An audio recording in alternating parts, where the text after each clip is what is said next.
Hello बच्चों। तो आप सभी लोग देख रहे होंगे ये एक्सरसाइज बिहार बोर्ड के जितने भी स्टूडेंट्स जो मैट्रिक एग्जाम के लिए तैयारी करते हैं उन सभी के लिए मैंने शुरू कर दिया है एक एक क्वेश्चन का वीडियो बनाना।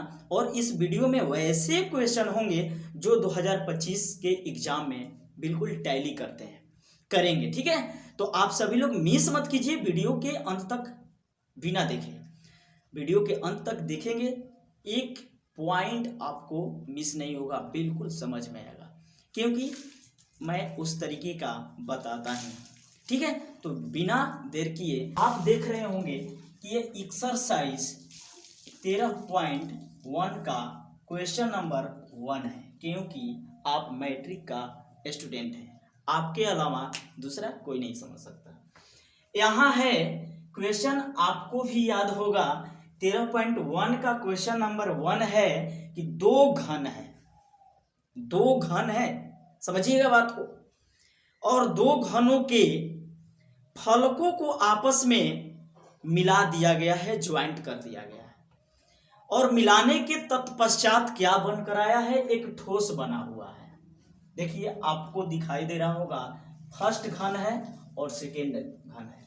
ठीक है, अब इसके फलक यहां बीच में है, इसको क्या कर दिया गया है, मिला दिया गया है, और मिलाने के बाद रिजल्ट क्या प्राप्त हुआ कि यह एक ठोस प्राप्त हुआ, राइट। और ये ठोस ऐसा बना जिसकी लंबाई बिल्कुल बदल गई, जो पहले हो थी नहीं, क्योंकि ज्वाइंट किया गया, लंबाई उत्तरोत्तर बढ़ेगा, है ना। देखिए कैसे बढ़ा, बट इस क्वेश्चन में कुछ भुजाएं का मान कोई नहीं दिया है। दिया क्या है, तो आयतन दिया है। क्या दिया है, आयतन दिया है। ओनली वन, केवल आयतन दी गई है इस ठोस का, और पूरे ठोस का नहीं, केवल सिंगल।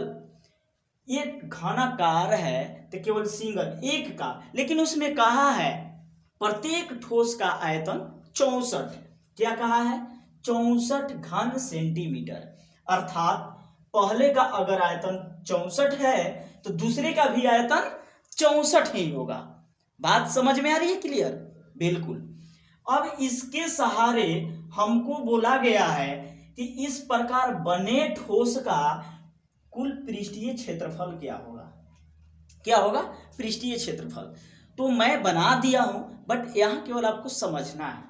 देखिए करेंगे क्या, आयतन दिया है इसके भुजाएं निकालने के लिए, ताकि हम भुजाएं उसके सहारे निकाल कर और पूरे घन का, पूरे ठोस का पृष्ठीय क्षेत्रफल प्राप्त कर सकें। करेक्ट, यहां तक सही है। चलिए नेक्स्ट बढ़ते हैं। आयतन लिखेंगे, घन का आयतन, क्या लिखेंगे, घन का आयतन भुजा क्यू, ए से डिनोट भुजा को करते हैं, यानी ए क्यू। अब आयतन के नीचे ही हम इसका मान को रख देते हैं 64 है, यहाँ है, बात समझ में आ रही है। इक्वल में ए क्यूब, यानी भुजा का क्यूब। ठीक है, अब क्यूब जो हटेगा ना तो इस साइड में 64 का घन रूट चढ़ जाएगा। क्या चढ़ेगा, घन रूट चढ़ जाएगा, और घन रूट जब चढ़ जाएगा ना तो 64 का बाबू हम फैक्टर करेंगे। क्या करेंगे, फैक्टर करेंगे। वैसे स्टूडेंट को अगर फैक्टर नहीं आती है तो मेरा एक पेज है फेसबुक पैराडाइज एजुकेशन के माध्यम से, उस पर मैंने वीडियो में बना रखा है कि आप फैक्टर कैसे कर सकते हैं, वहां से सर्च करके आप प्राप्त कर सकते हैं। ठीक है, तो बट यहाँ देखिए 64 का घन दुप्पा पावर क्यूब, ठीक है, ये घन रूट है और क्यूब में बनाया गया है। जब क्यूब हटाएंगे तो घन रूट बिल्कुल हट जाएगा। अब इसके अंदर में 2 × 2 यानी भुजा का मान 4 हो गया। अब देखिए एक घन का हम क्या निकाले, क्षेत्र में आयतन दिया है, तो इसके माध्यम से भुजा निकल गया EV4, सभी भुजाएं 4 हो गई। और जब इसको सटाकर बनाया गया है, संलग्न को, फलकों को जोड़कर बनाया गया है, तो इसकी लंबाई क्या हो जाएगी, बढ़ जाएगी।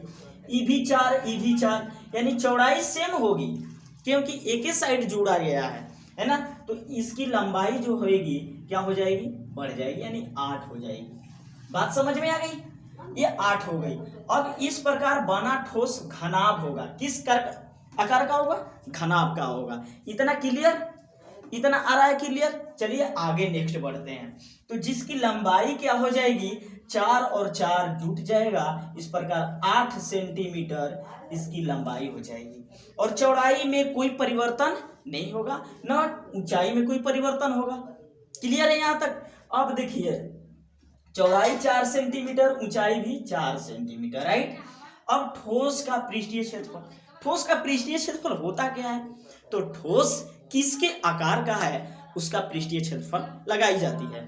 तो ठोस घनाभ के आकार का है ना। तो घनाभ का पृष्ठीय क्षेत्रफल होता है 2 into l into b plus b into h plus h into l होता है। इतना क्लियर है। अब एल का वैल्यू 8, बी का वैल्यू 4 एंड एल का वैल्यू 4, बी का वैल्यू 4 है, एच का वैल्यू 4 और यहाँ भी एच का 4, एल का वैल्यू 8 है। ठीक है। अब इस सब में मल्टीपुल कर दिए, 8 चौका 32, 4 चौका 16, 8 चौका 32, तीनों को आपस में ऐड कर दिए, 80 आया। 80 में 2 से मल्टीपुल कर देंगे 160, यानी 160 वर्ग सेंटीमीटर। ये क्या हुआ, इस दोनों फलकों के दोनों घनों को मिलाने से जो बनी ठोस हुई उसका एक पृष्ठीय क्षेत्रफल हुआ। इस तरीके से हम क्षेत्रफल निकालेंगे। और एग्जाम में याद रखिएगा करना क्या होगा, फिगर को ड्रॉ जरूर कीजिएगा। विदाउट फिगर आप बिल्कुल मैथ में मत प्रवेश कीजिएगा, अगर करते हैं तो मार्क्स में कटौती हो जाती है। ठीक है। तो इसी तरह के उम्मीद करते हैं कि आप मेरे चैनल पर यदि नए हैं तो अब तक से आप सब्सक्राइब कर लिए होंगे और लाइक भी कर लिए होंगे। तो कमेंट में क्यों चुके हैं कमेंट भी कर दीजिए। इसी तरह के नए वीडियो के साथ मिलते हैं, इसके लिए तब तक से आपको बहुत बहुत धन्यवाद।